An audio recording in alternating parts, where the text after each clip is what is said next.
Hello friends, कैसे आप। आज हम एक बार फिर से SDS लेक्चर सीरीज़ में मिल रहे हैं और मैं हूं डॉक्टर SD सुतरिया। आज हम बात करने वाले हैं ऑर्गेनिक केमिस्ट्री के बारे में। उसमें हम आज बात करेंगे अल्कलॉइड्स। अल्कलॉइड्स के हमने और भी वीडियो बनाए हुए हैं। ये लेक्चर नंबर 6 है और आज हम स्पेशली बात करेंगे कॉल्चेसिन सिंथेसिस के बारे में। तो चलिए शुरू करते हैं। ये जो है मोलिकुलर फॉर्मूला है C22H25O6N। ये मोलिकुलर स्ट्रक्चर है, उसमें 3 साइकिल दी हुई है A, B एंड C। वो हमने जो लास्ट लेक्चर था उसमें हमने प्रूव किया है कि कॉल्चेसिन में 3 साइकिल है और तीनों साइकिल में ये जो डिफरेंट फंक्शन होते हैं वो अटैचमेंट है। Methoxy first second third A group में है, एनिलाइड या अमाइड कह सकते हैं वो B ग्रुप में है, कीटोन और मिथॉक्सी वो C ग्रुप में है। तो चलिए सिंथेसिस शुरू करते हैं, कॉल्चेसिन सिंथेसिस। तो सबसे पहले हम ये कंपाउंड लेंगे, उसका हम रिएक्शन करेंगे CH2 double bond CH C triple bond N। तो ये कंपाउंड जो होता है वो क्या करता है, तो जो मेन कंपाउंड है कीटोनिक ग्रुप वाला, कीटोनिक ग्रुप वाला कंपाउंड होता है जो बेसिक मीडियम में हम ये रिएक्शन करेंगे तो उससे बिल्कुल जो पास वाला जो है ऑर्थो पोजीशन पे जो कार्बन है उसके साथ ये रिंग अटैचमेंट करता है। ठीक है, CH2 CHN। तो हम इस कंपाउंड के साथ इसके साथ रिएक्शन करेंगे तो क्या होगा, एक कीटोनिक ग्रुप है तो यहाँ पे आ सकता है या फिर यहाँ पे अटैचमेंट होगा। तो हम देखते हैं यहाँ पे अटैचमेंट होता है। तो देखिए CH2 CH2 COOH, तो जो COOH है वो क्या है, CN है। तो CH2 CH2N CN जो होता है वो यहाँ पे इस तरह से पहले अटैचमेंट होता है और बाद में हम उसका फर्दर रिएक्शन करेंगे ZnBr एंड CH2COOET मीन्स जो इथॉक्साइड जो होता है उसके साथ हम इसका रिएक्शन करेंगे तो हमें इस तरह से जो इथॉक्साइड जो रिंग होती है वो अटैचमेंट होगा। तो वो कैसे होगा, तो बेसिक मीडियम में हम देखने का ट्राई करेंगे। देखिए तो ये कीटोनिक ग्रुप है, तो आप देख सकते हैं यहाँ पे ये कीटोनिक ग्रुप है, उसके साथ हम ये जो कंपाउंड है उसका रिएक्शन करेंगे जिंक Br के साथ। तो ये R1 R2 जो है वो आप देख सकते हैं ये है R1 कह सकते हैं और इसे आप R2 कह सकते हैं। ठीक है, AR1 और AR2 बीच में क्या है, कीटोन। तो आप देख सकते हैं R1 R2 और कीटोन। तो AR1 हो गया, AR2 हो गया और ये कीटोन हो गया। तो कीटोन के साथ क्या होगा, ZnBr जो होता है वो O के साथ अटैचमेंट करेंगे ZnBr एंड देन जो फर्दर जो सेकंड कंपाउंड है कार्बन उसके साथ क्या होगा, ये पूरा का पूरा जो स्ट्रक्चर है वो अटैच हो जाएगा, जो एस्टर ग्रुप है वो। तो जो ये CH2COOET जो ग्रुप है वो यहाँ पे अटैचमेंट हो जाता है और उसका हम बेसिक मीडियम में NaOH बेसिक मीडियम में हाइड्रोलिसिस करते हैं तो क्या होता है, तो जो होता है OH में कन्वर्जेशन हो जाता है। जो ऑक्सीजन जो होता है तो इसमें से ZnBr वो रिमूव हो जाता है और ऑक्सीजन के साथ हाइड्रोजन जो होता है वो अटैच हो जाता है। ठीक है, तो इस तरह से OH एंड ये जो पूरा एस्टर ग्रुप है वो अटैच हो जाता है। तो आप देख सकते हैं यहाँ पे OH एंड जो एस्टर ग्रुप था और बेसिक मीडियम में हाइड्रोलिसिस करेंगे तो जो साइनाइड था उसका एसिड में कन्वर्ट हो जाएगा और जो एस्टर था उसका भी क्या होगा, एसिड में कन्वर्जेशन हो जाएगा। ठीक है, चलिए आगे देखते हैं। फर्दर रिएक्शन करेंगे हम DCC। तो DCC क्या है, डाइसाइक्लोहेक्साइल कार्बोडाइअमाइड, उससे हम रिएक्शन करेंगे तो हमें इस तरह का फॉर्मेशन मिलता है। तो ये जो कार्बन है जो 3 साइकिल थी हमने अभी साइनाइड ऐड किया था वही CH2 CH2 COOH जो 3 कार्बन की साइकिल थी वो यहाँ पर अटैचमेंट हो जाएगी OH के पास। तो आप देख सकते हैं 1 नंबर 2 नंबर एंड 3 नंबर ये 3 कार्बन है और ये OH के पास अटैचमेंट हो रही है।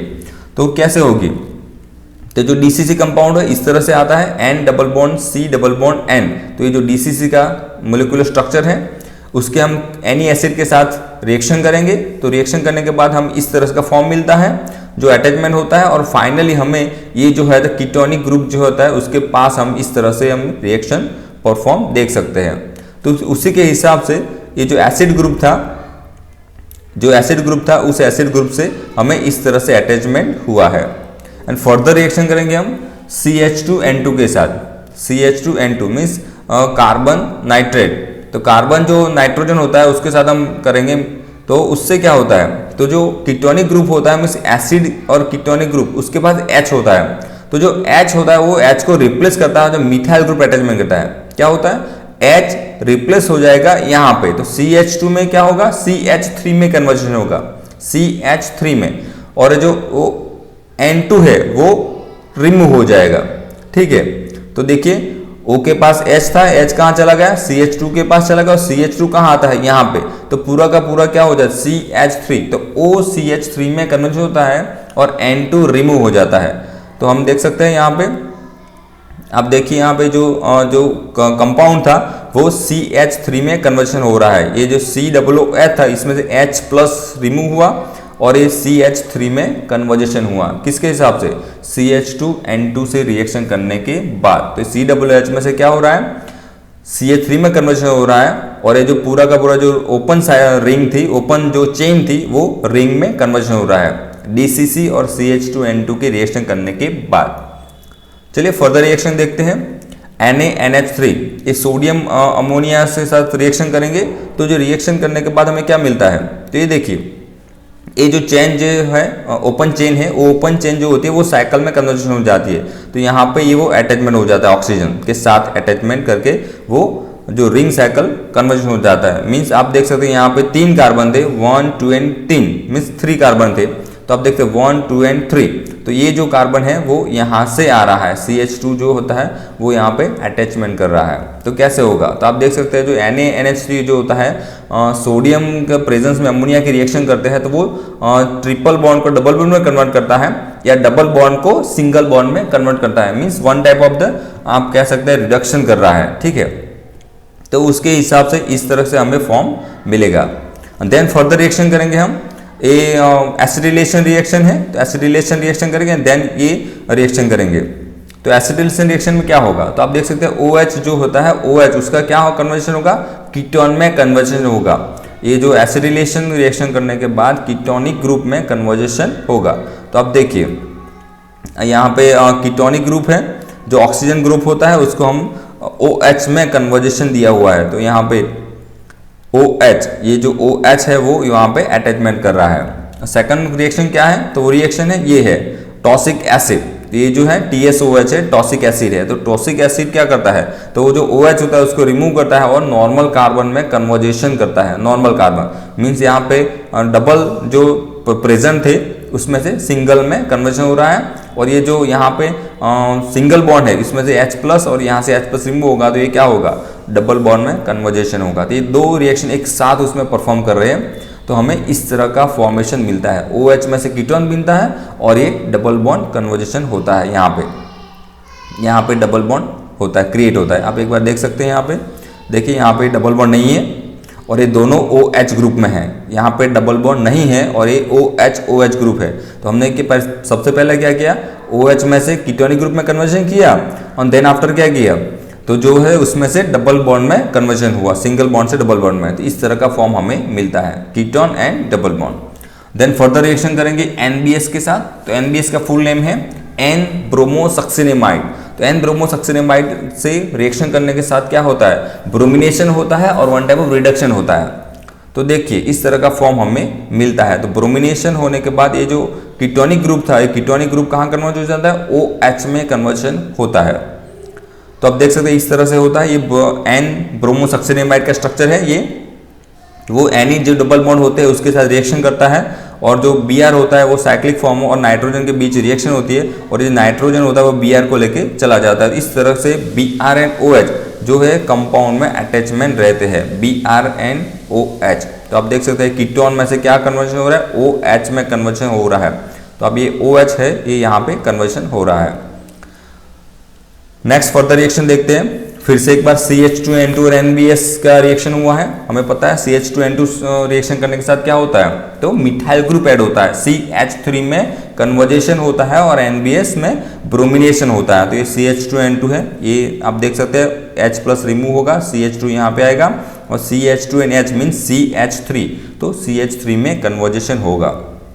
तो आप देख सकते हैं जो OH ग्रुप था वो H के साथ CH2N2 की रिएक्शन करने के बाद H में से क्या कन्वर्जन हो गया, CH3 में कन्वर्जन हो रहा है। ओके, देन फर्दर रिएक्शन करेंगे। ओके, यहाँ पे जो NBS होता है वो ब्रोमिनेशन करेगा। तो ये Br यहाँ पे नहीं था, देखिए ये Br यहाँ पे आ रहा है। N-ब्रोमोसक्सिनेमाइड के रिएक्शन करने के बाद ये ब्रोमीन यहाँ पे अटैचमेंट है और OH में से OCH3 में कन्वर्जन हो रहा है। ओके, नेक्स्ट फर्दर रिएक्शन करेंगे NaN3। ओके, सोडियम नाइट्रेट के साथ नाइट्रोजन के साथ प्रोसेस करेंगे और उसका बाद में रिडक्शन करेंगे H2PD के साथ और बाद में एसिड हाइड्रोलिसिस करेंगे तो हमें इस तरह का फॉर्मेशन मिलेगा। तो सबसे पहले हम NaN3 के बारे में बात करेंगे। तो NaN3 क्या करता है, तो जो सोडियम जो नाइट्रोजन होता है उसके साथ रिएक्शन करने के साथ जो अगर हैलाइड ग्रुप है तो हैलाइड ग्रुप में कन्वर्जेशन N3 में हो रहा है RN3 मीन्स ये R के साथ N3 अटैचमेंट होगा एंड देन फर्दर उसको हम प्रोसेस करेंगे रिडक्शन तो क्या हो जाएगा NH2 में कन्वर्जेशन होगा, प्राइमरी अमाइन मिलेगा। तो आप देख सकते हैं यहाँ पे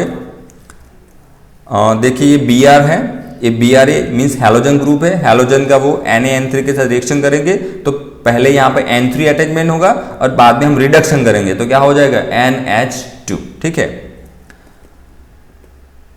ओके रिडक्शन दिखा रहा है। ये जो सिंपल जो ईथर ग्रुप है और सिंपल ईथर ग्रुप है वो कहाँ पे कन्वर्शन होगा, H में कन्वर्टेड हो रहा है, H जो हाइड्रोजन हम रिडक्शन में यूज करते हैं। तो आप देख सकते हैं यहाँ पे OHCH3 है, OCH3 उसमें से OH में कन्वर्जेशन हो रहा है। ओके नेक्स्ट फर्दर रिएक्शन करते हैं, एसिटिलेशन करते हैं और उसके बाद मिथिलेशन करते हैं, एसिटिलेशन एंड मिथिलेशन। तो एसिटिलेशन है वो अमाइन के पास होगा और मिथिलेशन है वो OH के पास होगा। तो वन बाय वन देखने का ट्राई करते हैं। एसिटिलेशन तो आप देख सकते हैं ये प्राइमरी अमाइन है, ये प्राइमरी अमाइन जो होता है वो NHCOCH3 में कन्वर्जेशन होता है तो ये एसिटिलेशन होगा। एंड देन मिथिलेशन हमने अभी हाल देखा है CH2N2 के बारे में, उसी से हम कर सकते हैं या और प्रोडक्ट भी ले सकते हैं ZCH3 मिथिलिक एजेंट ऐड करेंगे तो आप देख सकते हैं OH जो होता है जितने भी H है यहाँ पे वो कहाँ कन्वर्ट हो रहा है CH3 में कन्वर्जन हो रहा है, जितने भी H है वो कन्वर्जेशन CH3 में हो रहा है। मीन्स हम कह सकते हैं कि जो OH था वो CH3 में कन्वर्ट होता है, OCH3 O as it is है, H में क्या हुआ CH3 और जो NH2 था उसमें से क्या हो गया NHCOCH3, बाकी का जो पूरा स्ट्रक्चर है वो एज इट इज है। तो इस तरह से हमें एक कॉल्चिसिन का स्ट्रक्चर हम प्रूव कर सकते हैं।